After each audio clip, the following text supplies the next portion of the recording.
प्यारे छात्रों, आप सभी का कुमार क्लासेज के यूट्यूब चैनल पर स्वागत है।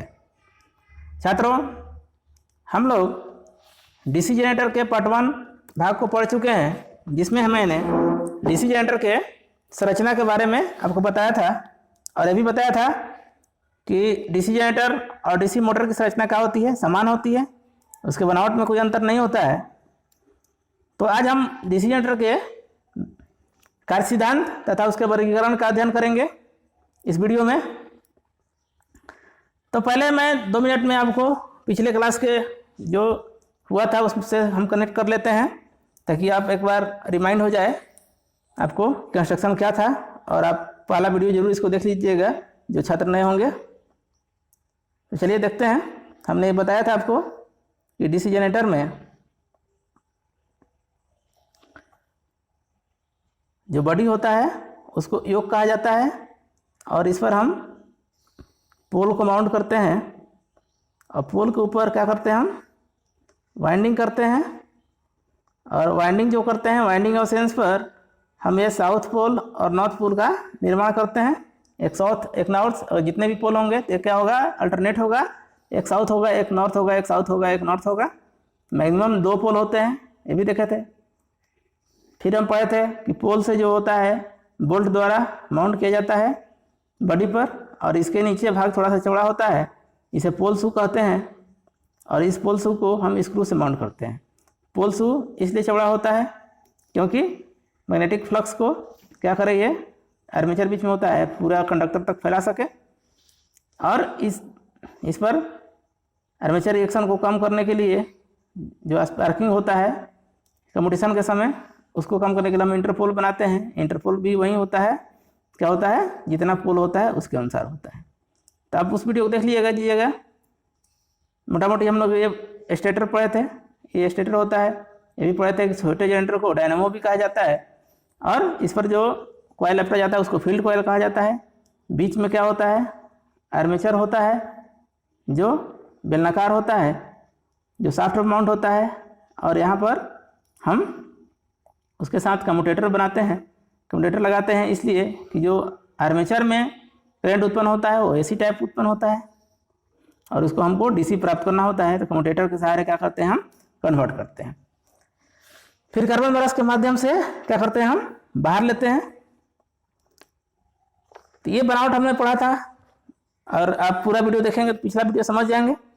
अब देखिए, अब हम लोग को पढ़ना है कार्य सिस्टम, वर्किंग पद्धति। तो वर्किंग पद्धति क्या कहता है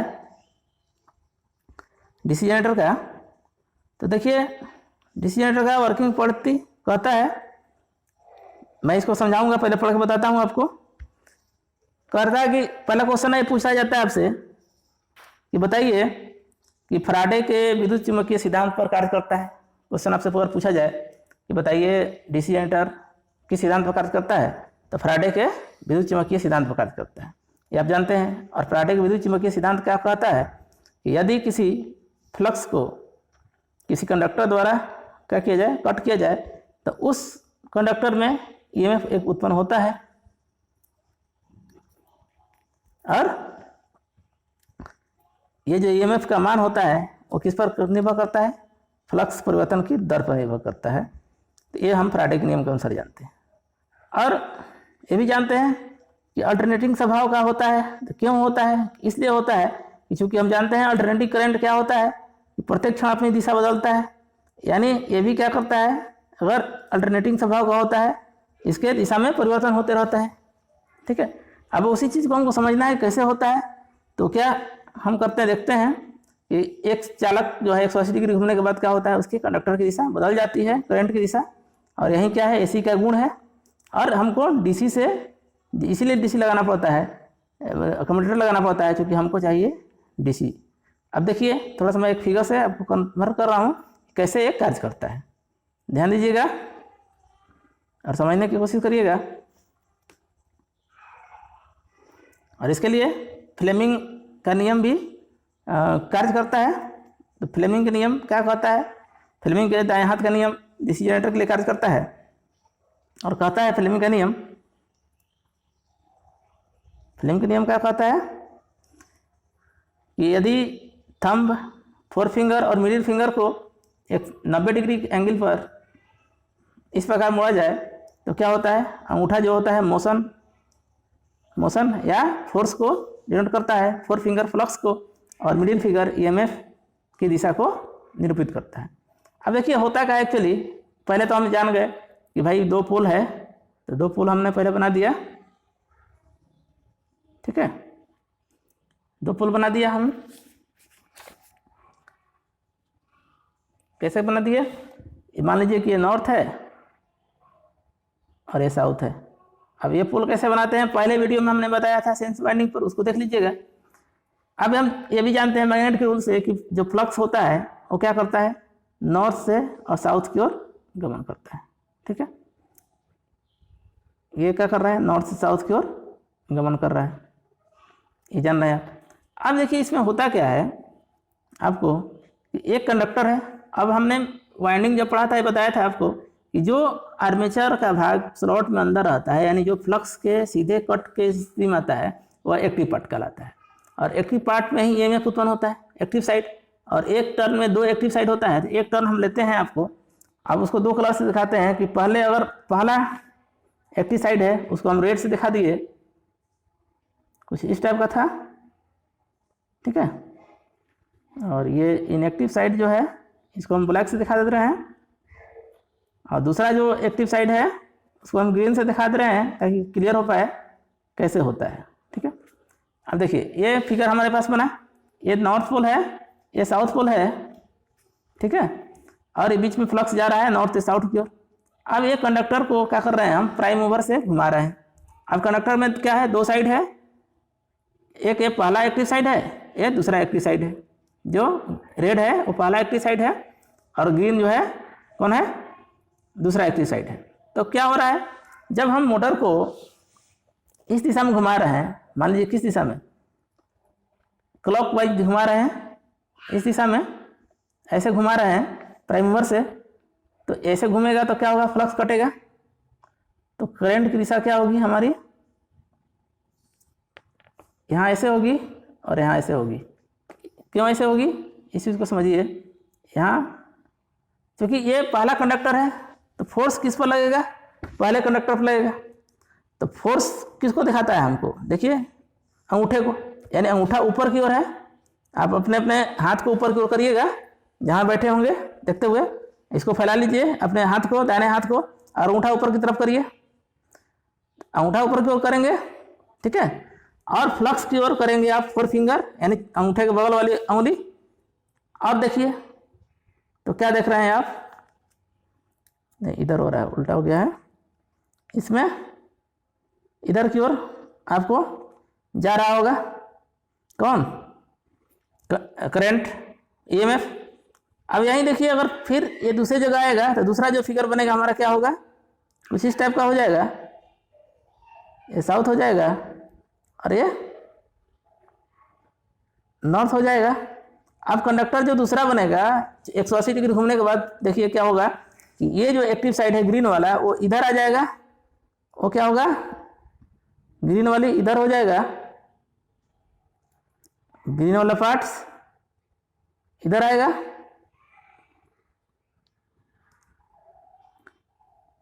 थोड़ा सा ऊपर बनाते हैं, एक सेकंड।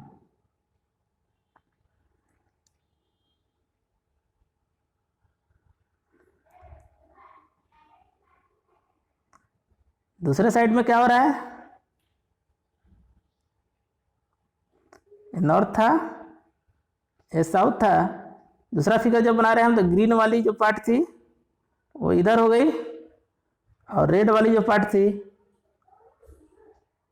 इधर हो गई, और इनएक्टिव साइड को हम ब्लैक से दिखा दिए। अब देखिए पहले में क्या था, इसमें करंट इधर की ओर फ्लो हो रहा था, अब क्या होगा, इधर की ओर होगा। और इसमें जो करंट, इसमें इधर की ओर होगा, और इसमें जो करंट इधर हो रहा था, इधर हो रहा था, इधर हो जाएगा। और इसमें नीचे की ओर हो रहा था पहले, तो अब क्या हो जाएगा, ऊपर की ओर नीचे की ओर हो जाएगा, यानी उलट गया। क्यों उलट गया, इस चीज़ को समझिए कि अब फोर्स जो काम कर रहा है वो किस पर कर रहा है, हमारा ये दूसरे वाला जो इधर आ गया घूमकर इस पर लग रहा है, घुमाने का तो स्थिति इसी पे ही एंगल से घुमा रहा है टॉर्क की तरफ। तो इस स्थिति को आप अपने यहाँ बैठ कर देखिएगा। अब देखिए ये क्या हुआ, एक तरह से अल्टरनेटिंग करंट को शो कर रहा है कि बार बार क्या हो रहा है, दिशा बदल रहा है। अब अगर लोड से हम डायरेक्ट अगर जोड़ देते इसको तो हमको एसी मिलता है, और फिर भी डायरेक्ट नहीं जोड़ा जाता है, यहाँ स्लिप रिंग के माध्यम से जोड़ा जाता है एसी में भी, या डीसी में कम्यूटेटर के माध्यम से जोड़ा जाता है। इसलिए जोड़ा जाता है कि अगर यहाँ जोड़ देते तो अब ये घूम रहा है तो फिर ये तार उलझ जाता है, टूट जाता है आपका, ठीक है, तार उलझ जाता है। अब इसको उलझाना नहीं है, इसीलिए हम स्लिप रिंग प्रयोग करते थे, और यहाँ पर ये ब्रश जो है सिर्फ यहाँ जुड़ा नहीं रहता है, सिर्फ खींचता है, और इसके माध्यम से हम आउटपुट लेते हैं। लेकिन अभी क्या था हमारा, यहाँ जो मिलता है एसी मिलता है, क्योंकि यहाँ देख रहे हैं हमेशा बदल रहा है डायरेक्शन दिशा। अब हमको लेना था डीसी, तो डीसी लेने के लिए क्या करना था हमको, हम इसीलिए पढ़े थे कि हम क्या करते हैं, इसमें कम्यूटेटर प्रयोग करते हैं, कहाँ पर, आर्मेचर के पास। अब उससे क्या होता है, उससे यह होता है कम्यूटेटर जब प्रयोग करते हैं, जो यहाँ एसी मिला हमको इस कंडक्टर में, ठीक है। अब कम्यूटेटर कैसा होता है, दो पार्टों में विभाजित होता है और कई विखंडित तार होते हैं। अब एक पार्ट एक ब्रश से, एक पार्ट एक ब्रश से। अब ये भी घूमता है, तो घूमता है तो क्या होता है, देखिए घूमता है तो ये मान लीजिए प्लस से जुड़ा हुआ है और ये माइनस से जुड़ा हुआ है। अगर लोड में हम जुड़े हैं इसको, ब्रश को, अब ये कम्यूटेटर घूमते घूमते क्या होता है कि ये प्लस जब घूमता है तो ये घूम कर भी क्या पुनः आ जाता है, प्लस प्लस के साथ ही रहता है, माइनस माइनस के साथ ही रहता है। तो इस स्थिति से हमको जो प्राप्त होता है करंट, वो समान दिशा में प्राप्त होता है और ग्राफ ये बनता है। तो इस तरह आप देखें कि किस तरह डीसी जनरेटर एसी से डीसी की ओर बदलता है। इसी को कहा जाता है वर्किंग प्रिंसिपल, ठीक है। तो वर्किंग प्रिंसिपल जब हो रहा था हमारा, तो क्या देखें हम कि 180 डिग्री घूमने के कारण क्या हो रहा है, करंट की दिशा बदल जाती है तथा ईएमएफ की दिशा बदल जाती है दूसरे एक्टिव साइड में, और यही दर्शाता है कि यह जो ईएमएफ है या करंट है वो अल्टरनेटिंग स्वभाव का है। क्योंकि हम जानते हैं कि अल्टरनेटिंग स्वभाव में क्या होता है, करंट की दिशा बार बार बदलती है। जबकि डीसी कम्यूटेटर होने से क्या होता है, ये विखंडित होने से यहाँ ये पूरा सर्किट नहीं बना पाता है, पूरा ये क्या होता है वापस आ जाता है, ये भी घूमते रहता है, यानी प्लस हमेशा प्लस के साथ, माइनस में हमेशा माइनस के साथ, यानी एक ये इस टाइप का फिगर बनता है जो समय ग्राफ हम बनाते हैं, और ये डीसी को शो करता है। तो इस तरह आप जाने कि किस तरह से डीसी जनरेटर क्या करता है, कम्यूटेटर को के माध्यम से आर्मेचर में होने वाला पैदा एसी करंट को डीसी में बदलता है। ये हुआ आपका वर्किंग प्रिंसिपल। अब हम पढ़ते हैं वर्गीकरण। जब आप वर्गीकरण के ओर जाते हैं तो वर्गीकरण से पहले हम ईएमएफ इक्वेशन देख लेते हैं। ईएमएफ इक्वेशन है हमारा, देखिए हमने लिखा है ईजी। ईएमएफ इक्वेशन क्या है हमारा, ईजी इजकल टू P5ZNA60 है। ईजी क्या है, जनरेटेड ईएमएफ है। यह व्यक्त कर रहा है आर्मेचर में उत्पन्न ईएमएफ को, जितना आर्मेचर में उत्पन्न हो रहा है उस चीज को व्यक्त किया जा रहा है इसके माध्यम से, ईजी के माध्यम से। तो ईजी क्या हुआ, जनरेट हुआ, और किस पर डिपेंड किया, ये पोल की संख्या पर। पी क्या है, पोल की संख्या है, फाई क्या है, फ्लक्स घनत्व है, जेड क्या है, कंडक्टर है, और एन क्या है, घूमने की गति है आर्मेचर की, यानी जिस माध्यम से हम प्राइम मूवर से घुमा रहे हैं, जितना स्पीड से घुमा रहे हैं उसको हम घुमा रहे हैं। और ए क्या है, आर्मेचर पाथ की संख्या है। ए का मान जो निर्भर करता है, लैप वाइंडिंग अगर रहेगा तो पोल के बराबर होगा, और वेव वाइंडिंग रहेगा तो 2 होगा। अब इस पर देखिए कई तरह के क्वेश्चन पूछे जाते हैं आपसे। जैसे मान लीजिए क्वेश्चन पूछ दिया जाएगा कि बताइए कि आर्मेचर में उत्पन्न ईएमएफ किस पर निर्भर करता है निम्न में से। तो जो ऑप्शन रहेगा उसे आंसर देंगे। किस पर निर्भर करेगा, पोल के मान पर निर्भर करेगा, फ्लक्स के मान पर निर्भर करेगा, कंडक्टर के मान पर निर्भर करेगा, और आर्मेचर की घूमने की गति के मान पर निर्भर करेगा, और आर्मेचर पाथ की संख्या पर निर्भर करेगा। जो ऑप्शन होगा हमारा वो आंसर होगा। फिर यहाँ जो क्वेश्चन बन रहा है, 2 चित्र बन रहा है, देखिए कुछ इसके प्रोपोर्शनल है, कुछ इनडायरेक्टली प्रोपोर्शनल है। यानी प्रोपोर्शनल कौन है, Eg प्रोपोर्शनल टू P है, फाई है, Z है और N है। यानी एक होता है कि अगर प्रोपोर्शनल का मतलब क्या होता है, मैथ में आप पढ़े होंगे समानुपात। समानुपात का मतलब कि अगर Eg का मान हमको दोनों तरफ ये है, प्रोपोर्शनल मतलब कि अगर ये बढ़ता है तो ये भी बढ़ेगा, यानी एक दूसरे पर समान प्रभाव डालेंगे। अगर कहने का मतलब है कि अगर कहा जाए कि पोल की संख्या दुगना कर दिया जाए तो उत्पन्न ईएमएफ का मान कितना होगा, और किसी को डिफेक्ट नहीं किया गया, कांस्टेंट रखा गया बाकी चीज़ को, तो Eg और P के बीच में जो संबंध है डायरेक्ट प्रोपोर्शनल का है। अगर इसको दुगना कर दिया गया तो अभी पहले से क्या होगा, दुगना हो जाएगा। आप समझ रहे होंगे। तो क्वेश्चन नहीं पूछा जाता है आपसे कि अगर पोल की संख्या दुगनी कर दिया जाए तो अब उत्पन्न ईएमएफ का मान क्या होगा, तो दुगना होगा। आधी कर दिया जाए तो क्या होगा, आधा होगा। यानी जिस तरह कंडीशन में जो बढ़ेगा वो भी बढ़ेगा, ठीक है। या एक क्वेश्चन पूछा जाए कि दुगनी ईएमएफ प्राप्त करने के लिए हमें पोल की मान कितना रखना चाहिए, बाकी चीज़ को कांस्टेंट रखते हैं हम, फाई, जेड और एन को, तो क्या होगा, हम दुगना करना पड़ेगा। तो समझ पा रहे होंगे आप। उसी तरह फ्लक्स पर भी डायरेक्टली प्रोपोर्शनल है। फ्लक्स का मान बढ़ेगा तो क्या होगा, Eg का मान भी बढ़ेगा।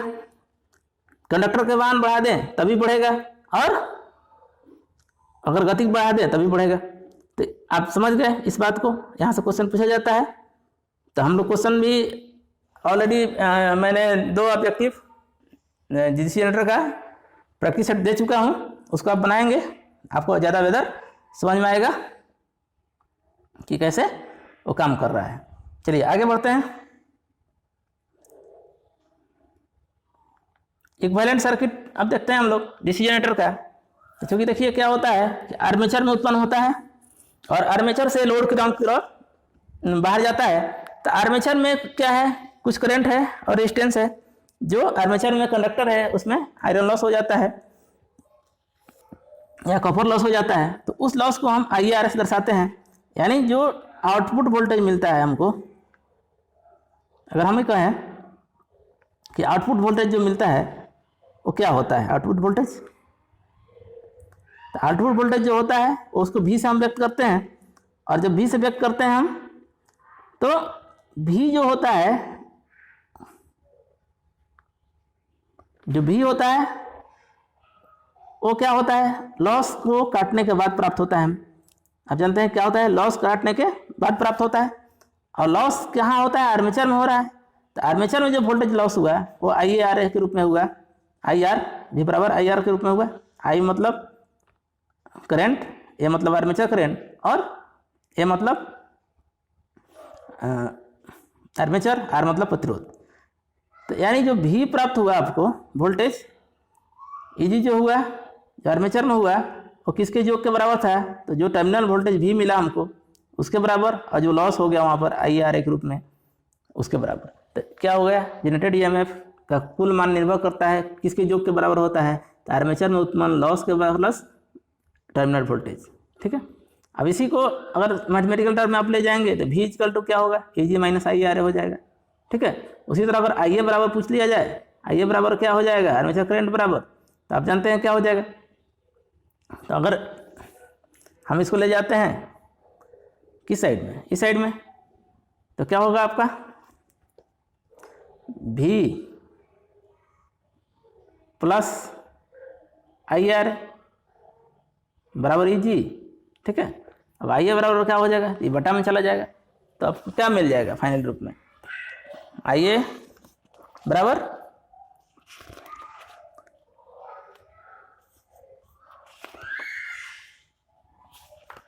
चलिए इसको सॉल्व करके दिखाते हैं आपको। IA बराबर Eg माइनस B बटे RF मिल जाएगा आपको। इसको सॉल्व करेंगे, अगर इधर लाएंगे तो क्या हो जाएगा, IA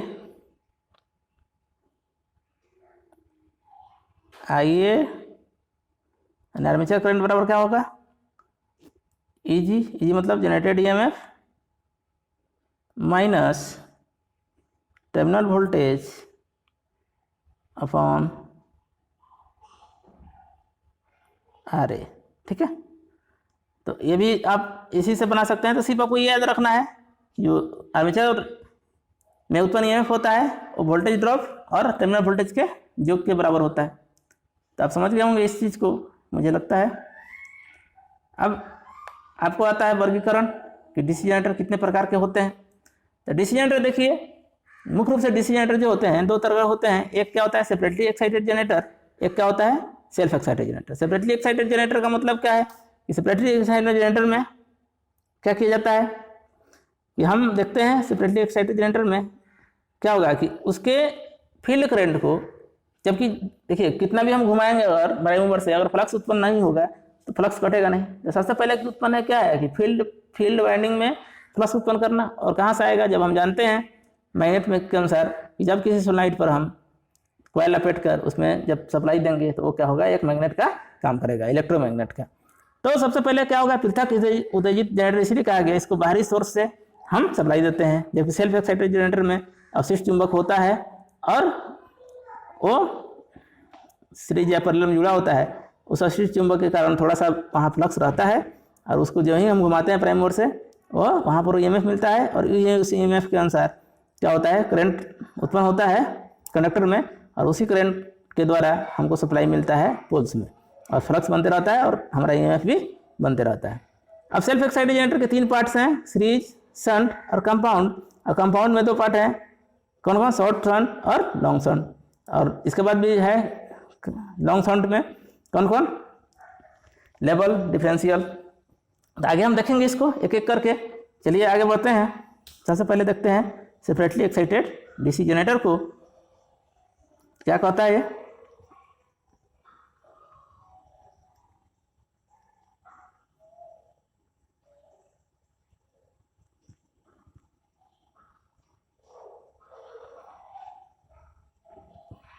separately excited DC generator. देखिए अब आ गया आपके पास क्या हो गया, सेपरेटली एक्साइटेड डीसी जनरेटर। अब ये कहता है सेपरेटली एक्साइटेड डीसी जनरेटर कि इस प्रकार के जनरेटर क्या करते हैं, फील्ड वाइंडिंग को उत्तेजित करने के लिए बाहरी सोर्स से क्या करते हैं, हम सप्लाई देते हैं। और बाहरी सोर्स में क्या हो सकता है, डीसी जनरेटर हो सकता है, रेक्टिफायर हो सकता है, बैटरी हो सकता है, कुछ भी हो सकता है। और इसे हम क्या करते हैं, एक्साइट करते हैं। और एक्साइट करके क्या करेंगे उसके, तो इसका जो डायग्राम होगा वो इस प्रकार होगा।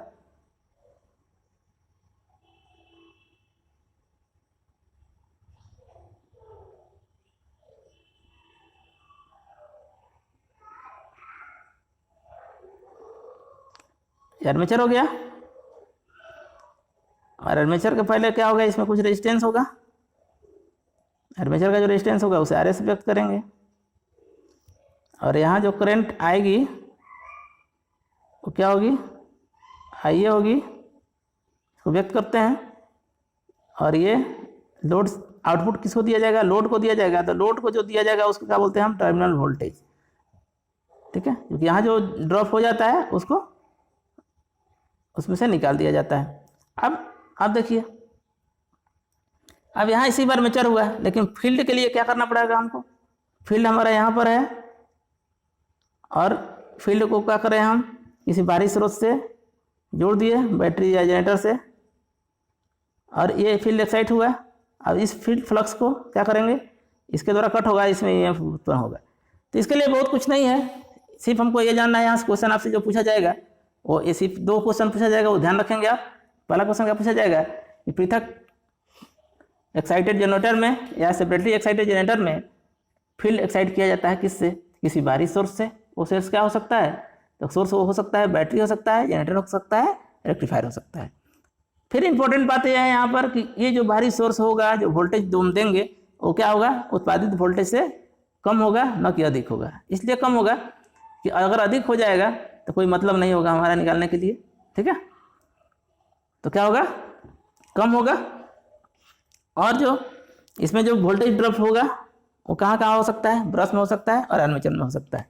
चलिए आप देखते हैं सेल्फ एक्साइटेड जनरेटर। तो सेल्फ एक्साइटेड जनरेटर को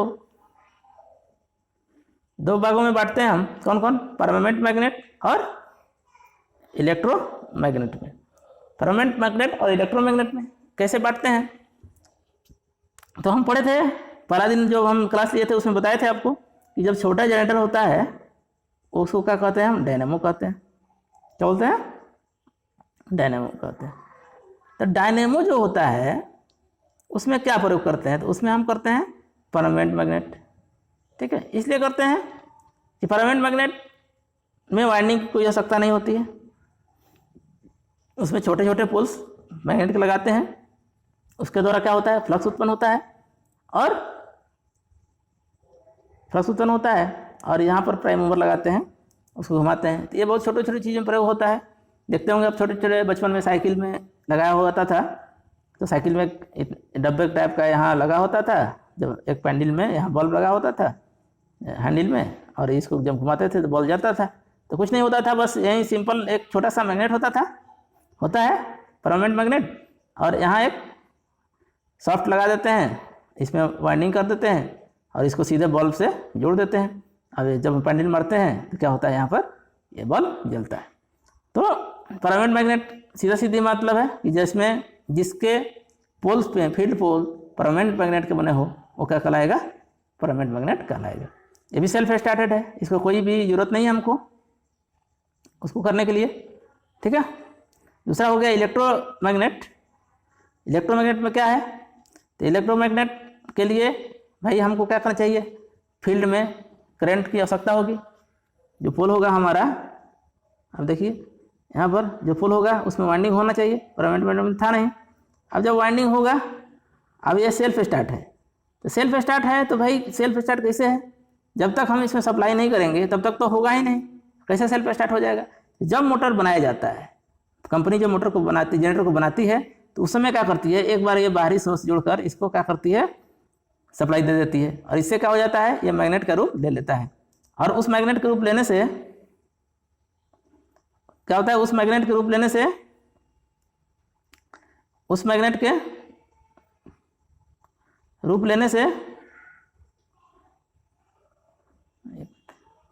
रूप लेने से क्या होता है, उसमें अवशिष्ट चुंबक उत्पन्न रहता है, और उसी अवशिष्ट चुंबक के लिए क्या होता है, जब हम उसको उससे फ्लक्स रहता है, जब हम प्राइमर को घुमाते हैं तो आर्मेचर में हमारे क्या होता है, एक ईएमएफ उत्पन्न होता है, और जो धीरे धीरे करंट में परिवर्तित करता है और उसको भी सप्लाई करता है। यानी हम ये कहें हैं कि इलेक्ट्रोमैग्नेट क्या होता है, 3 तरह का होता है। इलेक्ट्रोमैग्नेट डीसी जनरेटर जो होता है 3 तरह का होता है। कौन कौन, पहला है सीरीज, शंट और कंपाउंड। तो सीरीज जनरेटर किसे कहेंगे, अब आगे बात सीरीज जनरेटर की। तो सीरीज जनरेटर जो है किसे कहेंगे, कि जिसके फील्ड पोल को, फील्ड वाइंडिंग को आर्मेचर के सीरीज में अगर जोड़ दें, वो क्या कहलाएगा, सीरीज जनरेटर कहलाएगा। और सीरीज जनरेटर का फील्ड मैग्नेट कैसा होगा, तो देखिए इसका फिगर पहले बनाते हैं, फिर इस पर डिस्कस करते हैं कि क्या हो सकता है और कैसे होता है।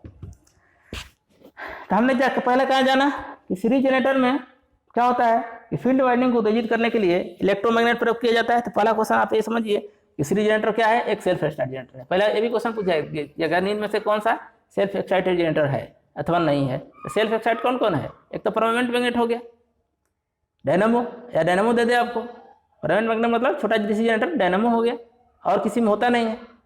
दूसरा क्या होगा, सीरीज हो गया, तीसरा क्या हो गया, शंट हो गया, और चौथा क्या हो गया, कंपाउंड हो गया। अब इनमें से कोई नहीं पूछ सकता है कि इनमें से कौन नहीं है, तो सेपरेटली एक्साइटेड एक नहीं बचा, तो आंसर क्या हो जाएगा, सेपरेटली एक्साइटेड हो जाएगा। या पूछ सकता है कि इनमें से कौन है, तो ये 3 तो ये हो गया सीरीज, शंट, कंपाउंड, और चौथा क्या आ गया, परमानेंट हो गया, ये सेल्फ एक्साइटेड जनरेटर है। तो अब सीरीज का बात जब आती है, तो सीरीज में क्या होता है कि इस प्रकार के जनरेटर में फील्ड वाइंडिंग जो होता है आर्मेचर के सीरीज में जुड़े होते हैं। ठीक है, पहला क्वेश्चन। तो सीरीज में जुड़े हैं, तो जो हम अब यहाँ इक्विवेलेंट सर्किट बनाएंगे उसको हम देखते हैं।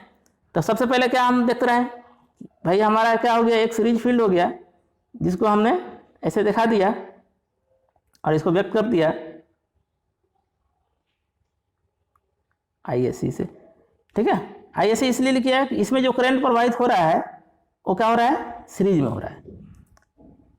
और इसको कहाँ से करंट मिल रहा है, सोर्स क्या है इस करंट का, तो आर्मेचर है, क्योंकि आर्मेचर में ही क्या हो रहा है, उत्पन्न हो रहा है करंट EMF के माध्यम से, आर्मेचर में उत्पन्न हो रहा है और कहीं तो हो नहीं रहा है। और ये आउटपुट लोड को दे दिया गया, यानी ये क्या है, लोड में जो है उसको IL कहेंगे, IL करंट, और इसको जो वोल्टेज मिला उसको क्या कहेंगे, टर्मिनल वोल्टेज कहेंगे। ठीक है, तो ये फिगर कुछ बना इलेक्ट्रिकल, और करंट कहाँ से कहाँ गमन कर रहा है, ऐसे, यानी करंट जो उत्पन्न हुआ क्या हुआ, IA के रूप में हुआ, ठीक है। और यहीं आगे बढ़ते हुए कहाँ गया, फील्ड में गया, ठीक है। और यहीं क्या हुआ, लोड में गया। यानी इसमें तीनों क्या है, सीरीज में जुड़े हुए हैं। कौन कौन, आर्मेचर, फील्ड और लोड। तो पहला कंडीशन ये पूछेगा आपसे कि बताइए भाई कि आर्मेचर सीरीज जनरेटर में आर्मेचर, फील्ड और लोड जुड़े होते हैं एक दूसरे के समानांतर में, एक दूसरे के सीरीज में, एक दूसरे के सीरीज में, समानांतर में या दोनों में, जो भी पसंद। तो क्या है, देखिए फिगर, तो क्या जुड़ा है, तीनों सीरीज में जुड़ा है। और सीरीज में जुड़ने का मतलब क्या हुआ, आप बेसिक में पढ़े हैं, सीरीज में क्या होता है, सभी सर्किट में, सभी रेजिस्टेंस में क्या होगा, प्रतिरोध का मान समान होता है कि नहीं होता है। तो एक फॉर्मूला यहाँ मिल रहा है हमारा, क्या कि एक फॉर्मूला मिल रहा है,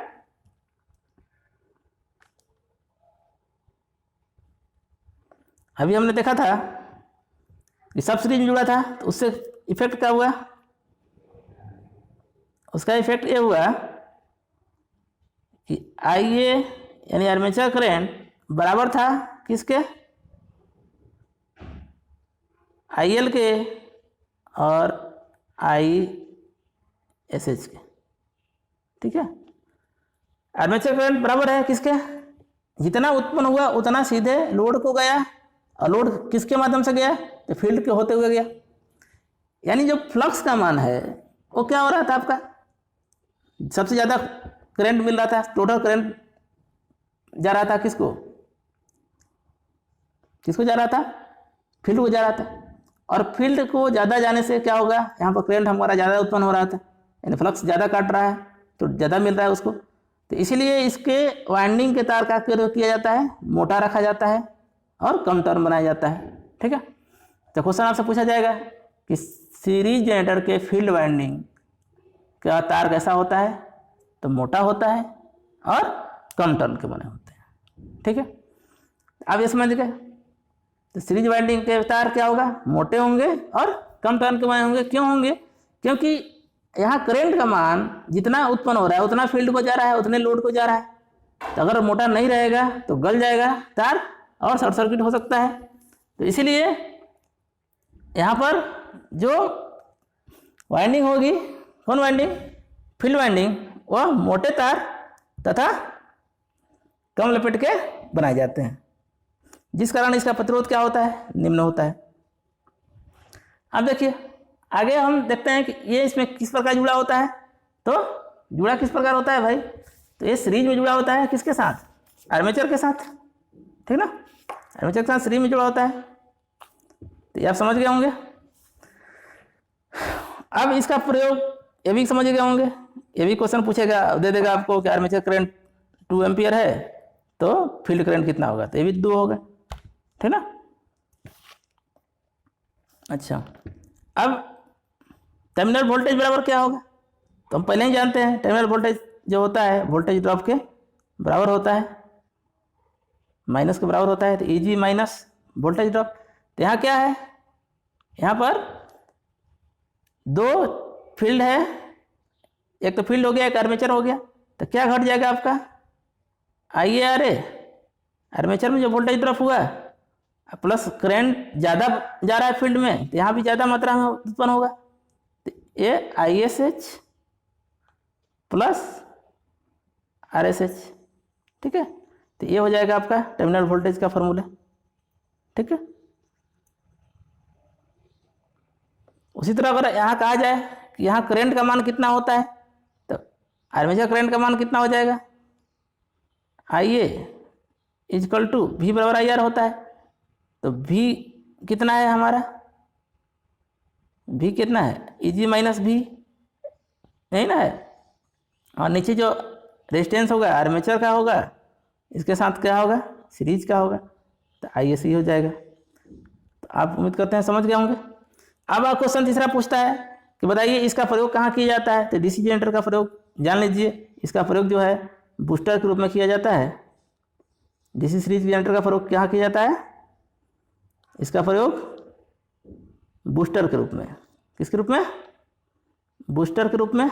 याद रखेंगे आप, बूस्टर क्या होता है, तो एक किसी ट्रांसमिशन लाइन में अंतिम में लगाया जाता है, क्योंकि पावर लॉस कम ना हो और मेंटेन रहे।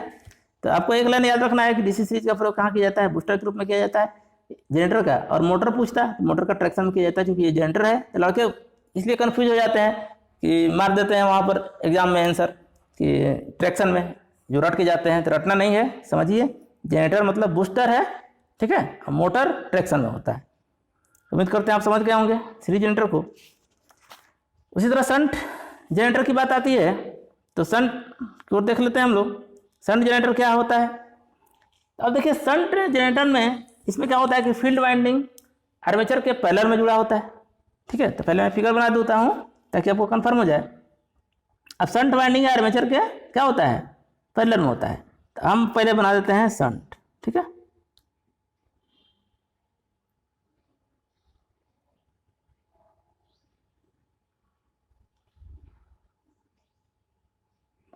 तो शंट बनाते हैं, तो देखिए हमने कहा कि ये शंट फील्ड है, ठीक है। और इसके पैरेलल में क्या होगा, आर्मेचर होगा। ये क्या हो गया, आर्मेचर हो गया। और लोड इसके बाद जुड़ा होता है, तो लोड को एक रेजिस्टेंस ही होगा कुछ ना कुछ, इसको हम दिखा दिए RL से, ठीक है, RL से। और इसमें जो करंट जाएगा यहाँ पर वह क्या कहलाएगा, IL कहलाएगा। IL मतलब I मतलब करंट, L मतलब लोड। ये शॉर्ट में हम लोग इंडिकेट कर दिए। यहाँ जो करंट आएगा वो क्या कहलाएगा, I तो होगा ही करंट का, और शंट है तो शंट को हम लोग शॉर्ट में SH से व्यक्त करते हैं। और यहाँ जो करंट होगा वो क्या होगा, IA होगा, ठीक है। और IA निकलेगा कहाँ से, यहाँ से निकलेगा। अब देखिए वहाँ हमने पढ़ा था सीरीज में क्या हो रहा था हमारा कि IA यानी आर्मेचर करंट बराबर था किसका, शंट फील्ड करंट का। लेकिन यहाँ ऐसा नहीं है। यहाँ क्या होगा, आर्मेचर करंट किसके बराबर होगा, क्योंकि हम जानते हैं कि आर्मेचर में क्या हो रहा है, उत्पन्न हो रहा है। और जब उत्पन्न हो रहा है तो क्या हो रहा है कि कुछ फ्लक्स के लिए जा रहा है, इसके फील्ड में फ्लक्स बनाने के लिए। और कुछ क्या हो रहा है, लोड को सप्लाई आउटपुट के रूप में हो रहा है। यानी यहाँ IA किसके बराबर है, ISH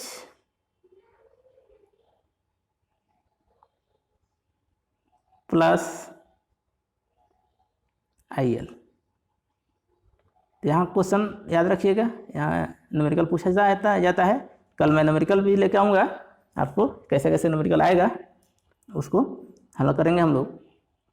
तो देखिए क्या हुआ, IA किसके बराबर है भाई, ISH यानी शंट फील्ड करंट और लोड करंट के बराबर है। क्योंकि यहाँ से उत्पन्न हो रहा है, इसी के को फील्ड को भी जा रहा है और लोड को भी आउटपुट वोल्टेज के रूप में भी जा रहा है। तो ये हम आराम से जान गए। अब देखिए यहाँ करंट क्या हो रहा है, आर्मेचर करंट बढ़ जा रहा है। यानी यहाँ हम वाइंडिंग पतला भी करेंगे तो चलेगा।